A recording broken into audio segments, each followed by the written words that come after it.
Oh, hello and welcome. I have an interesting video. Yes, indeed. As the title suggests, I will be describing how I would make an MMO and what steps I would take to create it. Now, there's gonna be an element of interaction between me and you, and it will be as follows. So, if you would play the game I am describing, you give me a like. It doesn't matter that you don't like the video, you would play the game. You're giving me a like. If you wouldn't play the game, even if you do like this video, give me a dislike. That way, I know if I'm pulling the right strings or not. So here we go. And the first thing to do, in my opinion, is to just look at Blizzard and look at how they made WoW. Why is WoW so popular? And of course, people will call my game a WoW clone, but that's not a bad thing in my opinion. When WoW came out, people called it an EverQuest clone, and look at it now. If you call something a WoW clone, that means that it's familiar and it's good enough to be considered a WoW clone. It's better than people calling your game a piece of shit. So, how WoW was made? The answer is pretty easy. They just sat down, they looked at EverQuest, and they went, not bad, I like it. But what if? And that's where it all starts. Everything, okay? They just looked at EverQuest and they said, EverQuest is pretty good, but what if we made it more polished? It needs a bit of polish, so we're gonna do that. EverQuest is pretty good, but what if we added this? We think this would be fun. EverQuest is pretty good, but what if we made it more casual?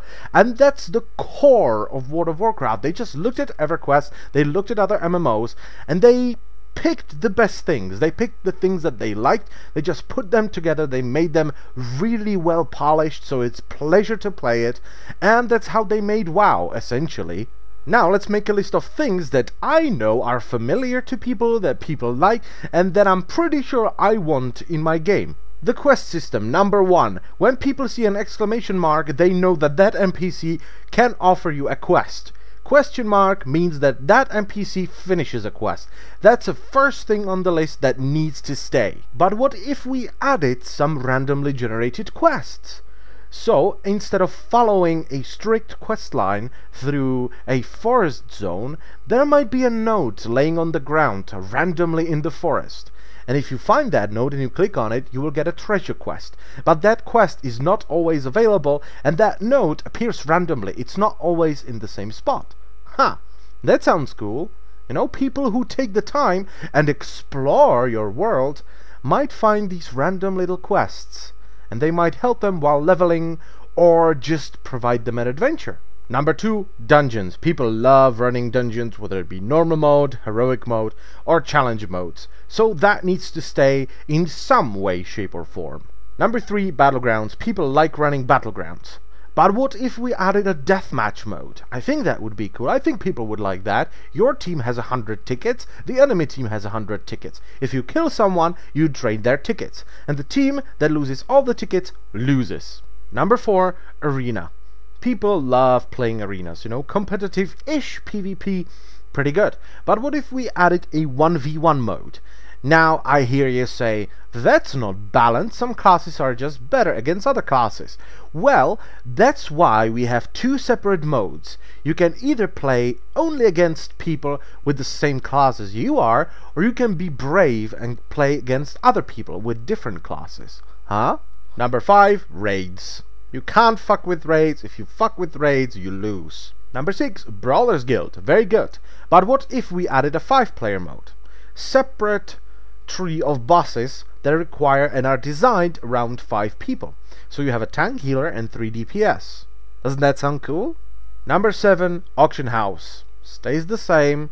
People like playing auction house. Number 8, professions and crafting. People just love crafting. I like crafting. I like the idea of me skinning a deer and then wearing it as a hat, as weird as that sounds. People like that. But what if we took some ideas from games such as Guild Wars 2 or Rift and made the crafting more flexible? So if you're a leather worker, for instance, and you can craft a leather helmet, that leather helmet isn't always the same. You can change some parts around and make it suit you. So instead of you crafting a leather helmet with +10 intellect, you can craft a leather helmet, but you can change one component of it and it will end up having strength or agility or more armor or more health or more mana.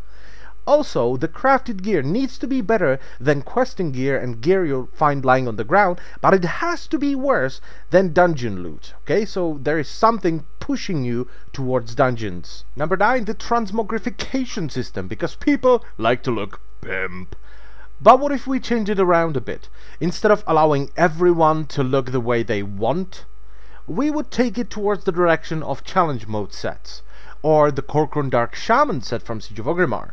So, instead of allowing everyone to do everything, if you do something cool, you can look pimp. And afterwards, you can look pimp while doing something cool. And number 10, which is going to be the last one in this video at least, pets. Okay?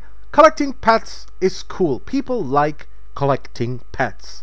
And this list is part of my design document. These are the things I want in my game.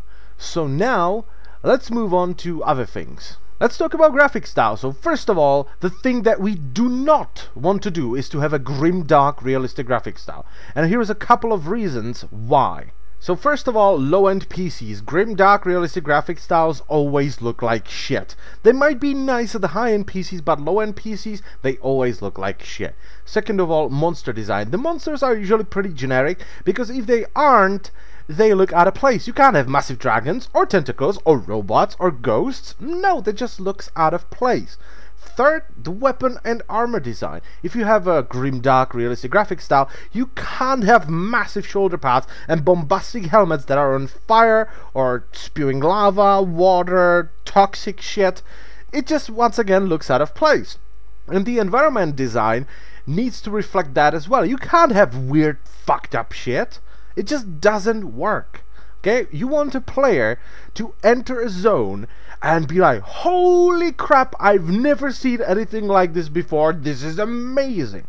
That kind of stuff. And you can't really achieve that with grimdark realistic stuff, because everything is just grey and fucking brown. So no, realistic graphic style is out of the window. We just need something colorful, you know, something basically like WoW, because that's what works. It's pleasant to look at. It's very colorful, very bright.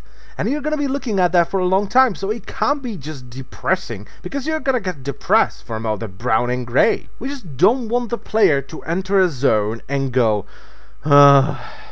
another grey and brown barren area. There is a sewer over there. There's a zombie walking towards me. I'm gonna hit it with my grey and brown sword. No. We want the player to enter a zone and go, oh my god, this forest is beautiful, so magical. Holy shit, there is a dragon thing walking towards me. I'm gonna hit that fucker with my sword made out of leaves. That kind of thing. That's what we want. Just bright, crazy, and fun. That's what people want. You can't have dull environments or dull equipment or dull enemies, because people are going to be looking at this for hours and days, and that will get really boring if it's just dull stuff. Next thing I want to talk about, and probably the last thing I'm going to talk about in this video, because I don't want this video to be too long, is the zones. Okay, if you have 10 zones and 3 of them are forest, you need to get rid of 2 forests. I would like to take as an inspiration the Outland in World of Warcraft. Just look at it, okay? Hellfire Peninsula, orange and dead. Zangarmarsh is a swamp, okay? It's a very distinct swamp, very blue. Okay, then we have Terokar Forest, very green and nice forest, with the Aukundum, the massive graveyard in the middle, very grey. Then we move on to Nagrand, which is very green, these floating islands, beautiful zone. Then we have Blade Edge Mountains with these massive spikes where Gruul impales dragons. Then you have Netherstorm, which is purple and filled with weird shit, you know, the mana forges and stuff like that. That kind of thing. Shadowmoon Valley, very green, okay, in a different way, you know, fell green. And that kind of stuff. You want your zones to be varied. You don't want 3 zones to be forest, you know, because when a player comes from a forest and goes into a forest, that's not very good, you know. It's just like, I think I've just been here. Is this a different zone because it looks exactly the same? You know, that's not that great. It's kind of like walking from Ashenvale to Darkshore, you know, not that interesting. Also, instead of having 8 zones that are kinda okay, I would rather have 5 zones that are filled with content. Because the worst thing in an MMO is to just wander around aimlessly and you just can't find shit. It's just filled with fucking raptors and spiders wandering around. Yes, I'm pointing towards Arathi Highlands. And that's it for this video. If you would like another video, or if you have an idea that you think would work in an MMO, you have the comment section. And once again, if you would play the game I just described, give me a like, and if you wouldn't, then give me a dislike. I thank you a lot for watching, and I will see you next time. Bye bye.